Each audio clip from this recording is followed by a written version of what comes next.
देखो, सबसे पहली बात हमारी कमजोरी क्या है? हम परेशान हो जाते हैं।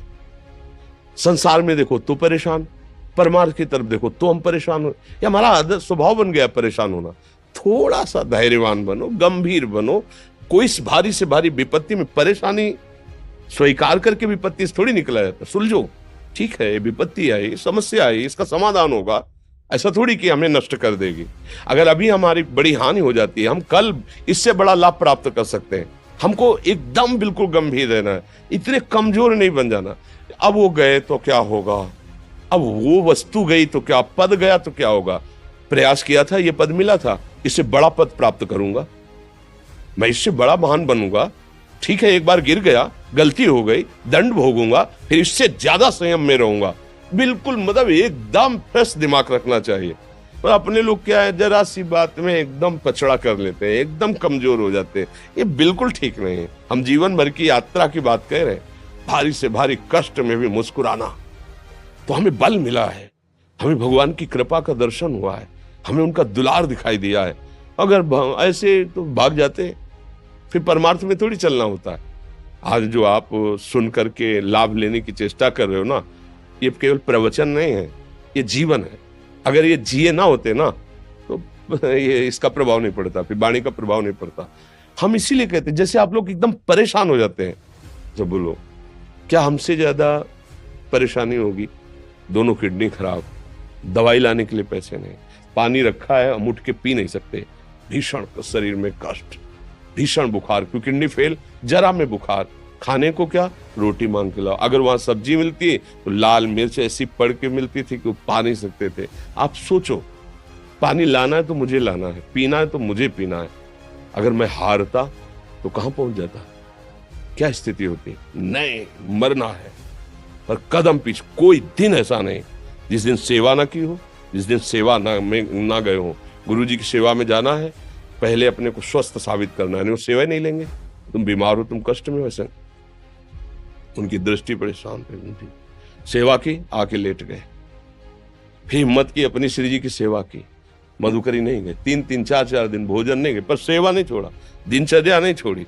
और उसका प्रधान कारण संयम, ब्रह्मचर्य, भगवदाश्रय, नाम जप, कभी हारने नहीं दिया।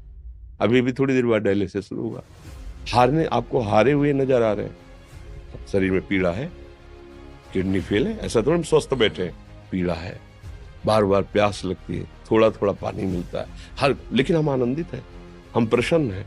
हम लड़ाई में हारे नहीं हैं, ना हारेंगे, हम जीत चुके हैं। हम अपने मालिक के भरोसे में अपना सब बात, तो वो, ये हम अपनी बड़ाई नहीं बता रहे, हम आपको बता रहे समस्या। सोचो, तुम्हारे पास तो माँ है, भाई है, बहन है, परिवार है, कोई ना कोई तो है ना। मेरा किसी ने कभी जीवन में ध्यान भी नहीं दिया। क्यों?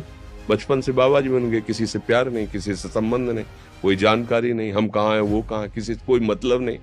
अच्छा, जवान साधु कौन श्रद्धा करे?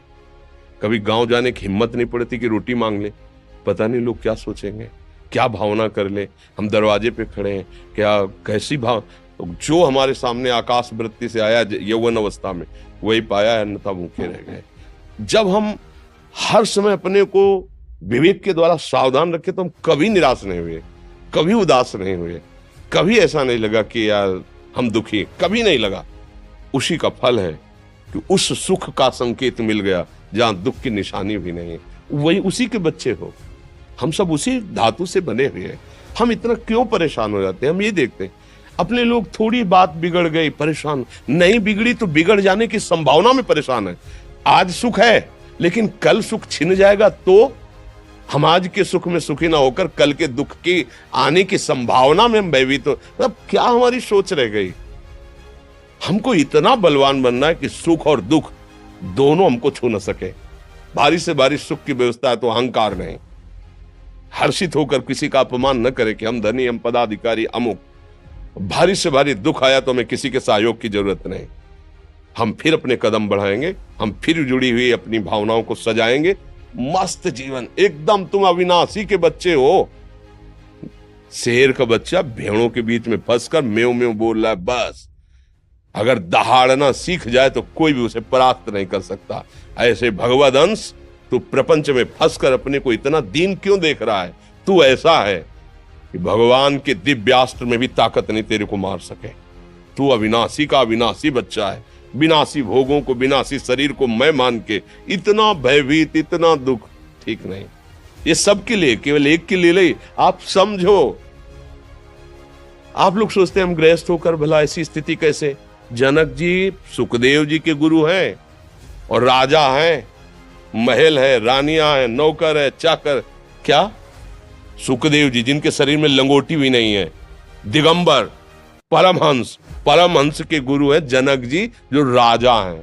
समझो आप ऐसा ना सोचे कि हम नौकरी कर रहे हैं, हम संसार में, हम गृहस्थ हैं, हम आध्यात्मिक की ऊंचाई पर नहीं चढ़ सकते। नहीं, आप एक सरकारी नौकरी या आप किसानी या व्यापार करते हुए आप एक अध्यात्म की ऊंचाई में चढ़ सकते हैं। और अध्यात्म ही है जो तुम्हें इस माया के दुख सुख से ऊपर उठा सकता है। दूसरा, चाहे जितनी संपत्ति आ जाए, आप सुखी नहीं हो सकते। धन धन राधिका के चरण, धन धन राधिका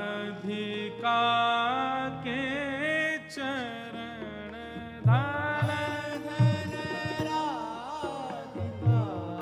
के चरण, धन धन राधिका के चरण, धन धन राधिका के चरण, धन धन राधिका के चरण, परम शीतल अति कोमल, परम शीतल अति कोमल, परम शीतल अति कोमल, परम शीतल अति कोमल, कमल के